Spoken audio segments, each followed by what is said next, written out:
Hi everyone, बिमलेंद्रा classes में आपका स्वागत है। यूपी लेखपाल भर्ती 2022। आज फिर सचिव जी से मुलाकात में क्या हुआ, सचिव जी लेखपाल फाइनल रिजल्ट को लेकर क्या कहे, पीएच के 19 कैटेगरी के बारे में क्या कहे। रिजल्ट आएगा इसी माह में। लेखपाल में टोटल कितना डीबी स्किप हुआ और कितने लोग बाहर हुए, इससे पता चल जाएगा कि आपका सिलेक्शन के चांस कितने हैं। सारी जानकारी मेरे पास है, आप वीडियो में बने रहिए। कुछ अभ्यर्थी कल सचिव जी से मिलने गए थे तो सचिव जी ने एकदम क्लियर नहीं बताया कि आपका रिजल्ट कब तक आएगा। आज भी कुछ अभ्यर्थी मिलने गए थे और लोगों ने दबाव बनाया, सचिव जी से पूछा कि लेखपाल का रिजल्ट कब तक आएगा। तो सचिव जी ने कहा कि दिसंबर में आने की उम्मीद है। उन्होंने ये फाइनल नहीं बताया कि दिसंबर में आ ही जाएगा, वो उम्मीद जताए कि दिसंबर में आ जाएगा। सचिव जी लेखपाल फाइनल रिजल्ट को लेकर यही कहे कि आपका दिसंबर में रिजल्ट आ जाना चाहिए। 25-26 दिसंबर को आयोग की एक मीटिंग है, मीटिंग के बाद एकदम क्लियर हो जाएगा। अगर डिले होना होगा तो एक हफ्ता डिले हो सकता है, ज़्यादा डिले नहीं होगा। कल पीएच कैटेगरी के लोग गए थे मिलने कि हमको क्यों बाहर किया जा रहा है। तो सचिव जी ने कहा कि मेरा काम था डीबी करवाना, हमने डीबी करवा लिया है। मेरा काम था पेपर लेना, मैंने पेपर ले लिया है। बाकी आप दिव्यांग कार्यालय जा सकते हैं, समाज कल्याण विभाग जा सकते हैं, राजस्व विभाग जा सकते हैं। वहाँ पे जाके अपनी बात को रखिए कि हमको क्यों नहीं शामिल किया जा रहा है, तो वहाँ पे आपको क्लियर पता चल जाएगा। बाकी मेरा जो काम था डीबी करवाना, पेपर लेना, तो मैं किया हूँ। उम्मीद यही जताया जा रहा है कि लेखपाल का रिजल्ट दिसंबर लास्ट तक आ जाएगा। लेखपाल में टोटल कितना डीबी स्किप हुआ और कितने लोग बाहर हुए, इससे पता चल जाएगा कि आपका कितना चांस है सिलेक्शन होने का। जैसे मेरे पास एक आंकड़ा है, आप उस आंकड़ों को गौर से देखिए। ये मैं काफ़ी बार बता भी चुका हूँ। पीएच कैंडिडेट जो 4700 अभ्यर्थी हैं, न्यू डीबी कट ऑफ से जो कम से कम 2500 से 3000 अभ्यर्थी बाहर हुए थे और लगभग 5000 अभ्यर्थियों ने डीबी स्किप किया था। और 5000 अभ्यर्थियों ने डीबी स्किप किया था। 4700 पीएच कैटेगरी के लोग हैं और 3000 जब 2 प्रश्न विवादित हुए तो 3000 अभ्यर्थी लगभग बाहर हो गए। तो लगभग 12700 अभ्यर्थी बाहर हुए हैं। कितने में? 29,871 में। तो 17,171 अभ्यर्थी बचे हुए हैं। इससे भी कम बचे हुए हैं, इससे भी कम बचे हुए हैं, क्योंकि जो थर्ड डीबी हुई है उसमें करीब 750 अभ्यर्थी बाहर होंगे।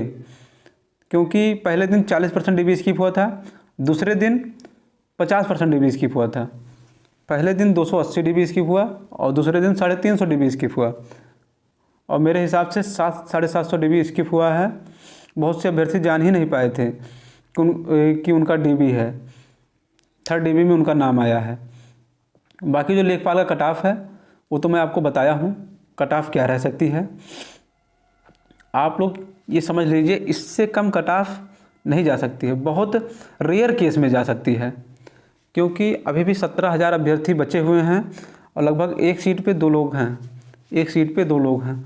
अब जो अपनी कैटेगरी में सबसे ज़्यादा नंबर पाया रहेगा उन्हीं का सिलेक्शन होना है। तो आप खुद अंदाज़ा लगा लीजिए। कुछ लोग बता रहे थे जो जनरल, ओबीसी, ईडब्ल्यूएस जो डीबी कट ऑफ था 77, 2 प्रश्नों को विवादित होने के बाद 77 हुआ है। पहले क्या था? 75.75। तो इतना नंबर बढ़ सकता है, 2 नंबर 2.5 नंबर बढ़ सकता है। आप देख लीजिए, जब इतना नंबर बढ़ सकता है, 1.25 नंबर बढ़ सकता है कट ऑफ 2 प्रश्नों के इधर उधर होने से, तो अभी बहुत से अभ्यर्थी बचे हैं जो कुछ बाउंड्री लाइन पे हैं और कुछ के बहुत ज़्यादा नंबर हैं। तो आप खुद अंदाज़ा लगा लीजिए कि अब कुछ लोग कह रहे थे कि 0.25 इसमें और बढ़ेगा, बस जो 77 है तो 77.25 ज़्यादा से ज़्यादा कट ऑफ रहेगा। तो इसे मैं न्यूनतम कट ऑफ मानता हूँ। अगर मान लो 0.25 कट ऑफ जा रहा है तो वो न्यूनतम कट ऑफ है, इतना कट ऑफ नहीं जाएगा क्योंकि बच्चे बहुत हैं। और ये तो है नहीं कि सभी का सिलेक्शन होगा, केवल 8,085 अभ्यर्थियों का ही सिलेक्शन होना है। तो आप खुद ही अंदाज़ा लगा लीजिए, कट ऑफ इतना कम नहीं रहेगा। जनरल, ओबीसी, ईडब्ल्यूएस इन लोगों की कट ऑफ 79-80 के करीब रहेगा। जो मैं बताया हूँ हाईएस्ट कट ऑफ बताया हूँ। अगर आपके उतने नंबर बन रहे हैं तो आप अपने आप को सेफ महसूस कर सकते हैं, आप अपने आप को सेफ महसूस कर सकते हैं। अगर ये कट ऑफ आपके इस कट ऑफ से आपका नंबर मैच हो रहा है तो आप अपने आप को सेफ महसूस कर सकते हैं। जनरल की 80 से 80.5 नंबर, ओबीसी की 79 से 80, ईडब्ल्यूएस की 79 से 80, एससी की 75.75 से 76, एसटी की 67 से 68, फीमेल की 77 से 78, फ्रीडम फाइटर 68, ईएसएम 65.5 और पीएच 65+। ये मैं कट ऑफ बताया था। और जो कि लेखपाल की डीबी वाली कट ऑफ थी, पहले कट ऑफ ये थी जो साइड में लिखे हैं। बाद में न्यू कट ऑफ में कितना कितना नंबर बढ़ा है ये भी मैं लिखा हूँ कैटेगरी के अनुसार।